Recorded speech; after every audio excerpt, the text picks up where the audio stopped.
அடுத்து நம்ம ராம்தேவ் டைஸ்ல இப்போ ரொம்ப ட்ரெண்டிங்கா போய்கிட்டு இருக்கிற சூப்பரான உங்களுக்கு டிஜிட்டல் ஸ்லேட் தான் நம்ம பார்க்க போறோம்.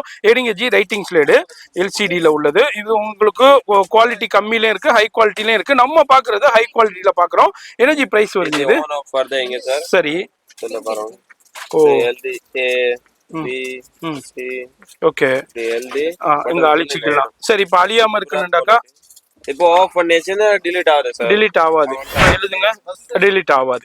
இதே மாதிரி நீங்க நோட் பண்ணி வச்சுக்கலாம், நோட் பேடா நோட் பண்ணி வச்சுக்கலாம். குழந்தைங்களுக்கு ரைட்டிங் பழகுறதுக்கு நீங்க யூஸ் பண்ணிக்கலாம், அழிச்சிக்கலாம். எனர்ஜி பிரைஸ் இது 95 தான். ஃபர்ஸ்ட் குவாலிட்டி நல்லா இருக்கும். இதுல வந்து உங்களுக்கு இதே மாதிரி கலர்ஸ் வந்துடும். இத்தனை கலர்ஸ் வந்து லோ குவாலிட்டினா 60 rupees. லோ குவாலிட்டி கொஞ்சம் லோ இருக்கு. இதுல பாருங்க நிறைய குவான்டிட்டியும் இருக்கு, வெரைட்டி இருக்கு. இதுல எவ்வளவு வேணாலும் பர்ச்சேஸ் பண்ணிக்கலாம். இதோட ஃபுல் வீடியோ நம்ம மெட்ராஸ் vlogger சேனல்ல இருக்கும். ஃபோன் நம்பர் வீடியோல இருக்கு, டிஸ்பிளேலயே கொடுத்து மறக்காம செக் பண்ணிக்கங்க.